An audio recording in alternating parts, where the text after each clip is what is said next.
Joining me now to discuss the CDC's announcement is Dr. Calvin Sun in New York. He's a full-time attending physician and a clinical assistant professor in emergency medicine. Doctor, the CDC has been super cautious.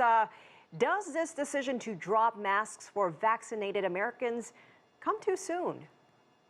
Remember, the CDC are giving recommendations, and if you read more clearly and critically, it actually says it defers to the local laws of wherever you are. Obviously, the optics are different from the actual details on the ground. I'm still wearing my masks, being one of the first fully vaccinated people in the country. I'm at work right now, in the emergency room. When I encounter a patient, I wear a mask. When I'm outside hiking alone in the woods, I'm not.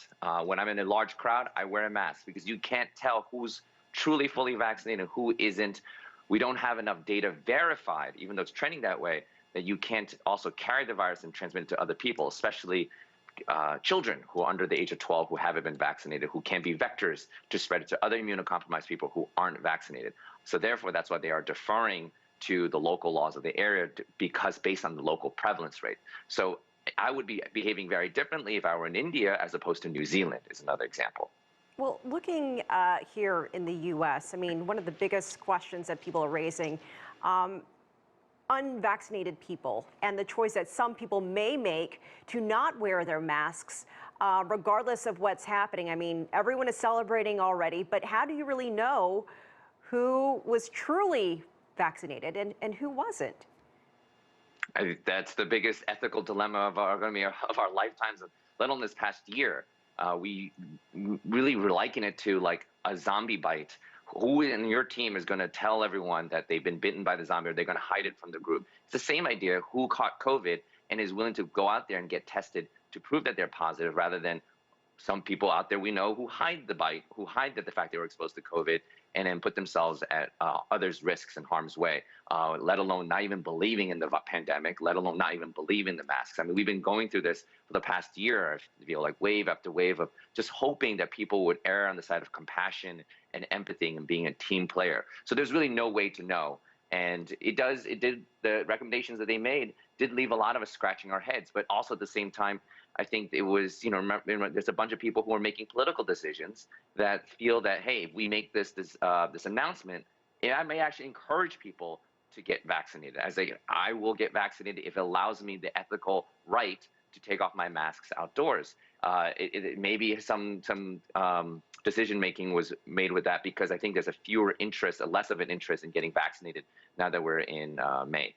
Right. So do you think we'll see a push? Do you think we'll see people being incentivized for getting vaccinated now that we see these freedoms coming?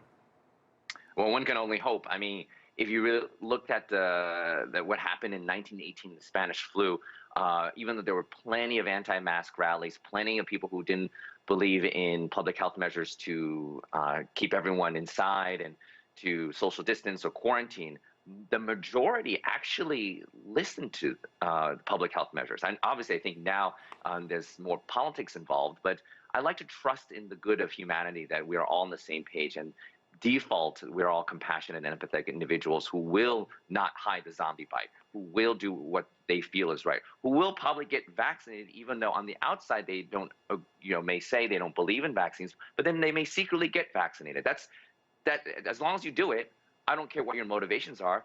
Just give in to what is right. Forget about your pride. Forget about your individual pride. Do what's right for all of us, because if you invest in the people around you and the health of the people around you, you're actually investing in yourself, because we are the same people that will take care of you, when it's your turn to get sick. So I think if people think like that, I think we'll be in good shape. Very quickly, about 30 seconds left. What does this mean for schools and children next fall as schools start to fully reopen? We know that 12 to 15-year-olds are being vaccinated as we speak.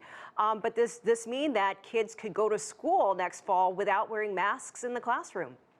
It depends on how many of them get vaccinated. If you vaccinate every single child above the age of 12, and we have a remobilization of vaccinating everyone, and everyone is fully vaccinated by then, I think it's safe to go back to school. However, if you're going to have hotspots everywhere and some pockets get vaccinated, let's say all of New York City gets vaccinated, but then another part of the country there's a big campaign against vaccinating the children, then you're going to have a hot spot and then a super spreader event, and you might have to shut down the schools in that area. Well, everywhere else in New York City, we can go to school normally because we vaccinated all our children above the age of 12. And then even then, we might even vaccinate people younger than that, because it's looking like the data that Pfizer is releasing is that they're safe for even children under 12.